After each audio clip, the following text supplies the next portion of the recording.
Hi mga loves, maayong adlaw. Yay! It's well the time na. So nandito pala ako mga loves sa bahay ng amo ng aking asawa para kunin ang sahod niya. At ayan po ako, nag-aantay kay ma'am kasi nga diyan po talaga ako nag-aantay. At habang nag-aantay ako, tingnan nyo ang mga bulaklak sa likuran ko mga loves. Ang dami po nilang mga ano ba yan, cactus. O di ba? Ang dami mga loves. Wala akong ganyan. Ang sarap sana manghingi. Kaso lang nakakahiya mga loves. Bitaw oy. Antay-antay lang muna si Aling Nida kasi nasabihan ko na nandito ako para kunin ang sahod ng asawa ko. Para naman makapamili ako ng konti. At pagkatapos ko palang nakuha mga loves, dito na agad ako pumunta sa grocery store. So dito pala ako namimili palagi mga loves, no? Ng kakailanganin sa tindahan ko kasi malapit lang to sa amin. Isang sakayan lang, 10 pesos lang ang pamasahe. Ay noon pala yon pero ngayon 20 na kasi nga mahal na lahat. Mahal nga ang bigas, 'di ba? So lahat-lahat na talaga nagmahal na. So kailangan ko lang talagang mamili kasi madami nang wala sa tindahan mga loves. So nakakuha naman ng sahod, yan, ibili ko na ng mga grocery. At nagmamadali pala ako mga loves kasi malapit nang mag alas 5 mga loves, no? Mag-close na pala yung grocery. Buti na lang nakahabol pa ako, no? So pagkatapos sa grocery, dyan na naman ako sa Lamasans. So madami pa pong nagbukas dyan. Hindi pa po sila nag-close kaso lang ang lakas ng ulan kanina. So ayan po ako. Bulad po muna ang inuna ko kasi nga wala na akong tuyo sa tindahan. Kaya ayan, lakad-lakad ako. Naghahanap po ako ng mga tuyo mga loves. So kailangan ko talagang mamili ng tuyo. So ayan na tuyo ang aking na kita. Ayan. Nakaano pa ako mga love kasi sobrang lakas ng ulan. Uy, ang lakas talaga ng ulan. Ayan po ang binili ko, lupoy, kasi yan po ang mabinta sa tindahan mga loves kasi nakakaano lang po sila ng piso isa niyan. Pwede ko may retail yan ng piso isa. At ayan po, ang dami nilang tuyo mga loves. 'Di ba? Pagkatapos sa tuyo at dito na naman ako sa mga lamasan. So dapat kumpletuhin talaga natin mga loves, no, para isang lakaran lang. At bumili pala ako diyan ng kalamansi, ng atsyal, ng bombay, at pamintang durog. Ano pa bang binili ko? Basta marami akong binili mga loves kasi nga yan ang wala sa tindahan. So kailangan talaga lahat ng panakot meron tayo. Kasi nga maraming namimili, o 'di ba? Ganun lang 'yun mga loves, kahit pa kunti-kunti lang basta kumpleto ang tinda mo. Ayan, mabinta talaga 'yan, o 'di ba? So ayan na naman sa Bombay.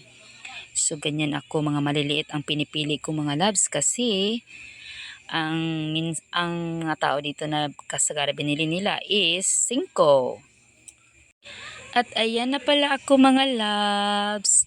Pauwi na po ako niyan pero maulan pa din. Buti na lang medyo kunti-kunti na ang ulan. At ayan na po ang mga pinamili ko.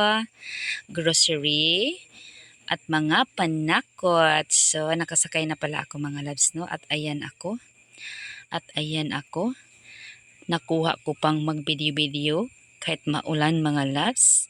O diba? Ganyan lang ang buhay mga loves. Paulit-ulit na ang buhay natin, no? Pag wala na tayong mga paninda, ay kailangan nating mangumpra na naman para may ikot-ikot tayo ba, o di ba? Ikot-ikot lang.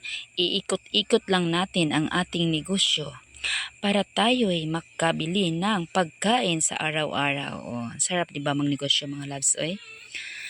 Kahiligan ko na talagang magnegosyo mga loves kasi nga noong maliit pa si Lorenzo, naranasan ko talaga na yun bang kita lang ng asawa kong inasahan ko.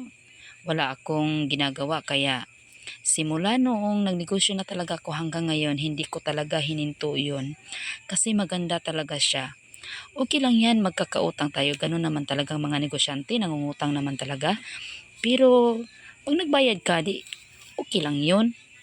Basta importante, may mapagkukunan tayo ng kapital para patuloy ang ating negosyo sa araw-araw. O di ba? 'Yun ang buhay ni Aling Nida na paulit-ulit. At ayan, napaka-serious po niyan. Ang serious po niyan kasi napakalakas ng ulan kanina tapos ngayon medyo na siya, pakunti-kunti na ang mga patak. At sa wakas nakarating na rin ako. So arrange time na naman mga loves sa aking pinamili. So buti na lang nandyan palagi yung kapatid ko, no? Si Ate Dadang. Lagi naman talaga akong tinutulungan yan sa lahat ng bagay. Thank you so much, magulang. I love you very much. Siya lang po talaga ang palagi kong maiiwan dyan sa tindahan kapag naglalako ako ng aking mga plasticware mga loves. So thankful kaayo ko nga na ako'y magulang. Sama niya.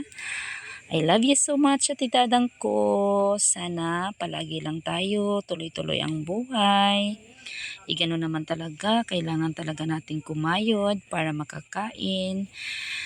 Kung anong mga problema bawat isa sa atin, kailangan magtutulungan talaga tayo. Sana makakaraos din. Hindi tayo dapat mawalan ng pag-asa kasi nga sa hirap ng buhay ngayon mga loves, nandyan ang Panginoon laging kumagabay sa atin. 'Di ba? Naranasan na natin ngayon ang hirap, sobrang mahal na ng bigas. Lahat-lahat ng mga bilihin ang mahal na. Kahit sobrang mahal pa ng bigas mga loves, bibili at bibili pa rin tayo kasi kailangan natin yan. Kakain tayo sa araw-araw. Wala tayong magagawa. Sobrang mahal na po talaga. Ang laki na po ng dagdag ng bigas ngayon. At saka sa grocery naman mga loves, grabe na din kamahal ang mga paninda. Napakaliit na po ng tubo namin dito. Kaya nga pinagtsatsagaan ko na lang kaysa wala naman tayong negosyo, 'di ba? Mahirap din 'yun. So laban lang. Diba? Yun lang naman talagang sabihin natin bawat isa sa atin, laban lang talaga sa buhay. So dapat hindi tayo magtunganga lang, magantay sa mga asawa natin. So kung may pagkakataon na magsikap tayo, tutulong talaga tayo. At yun lang for today's video. Bye!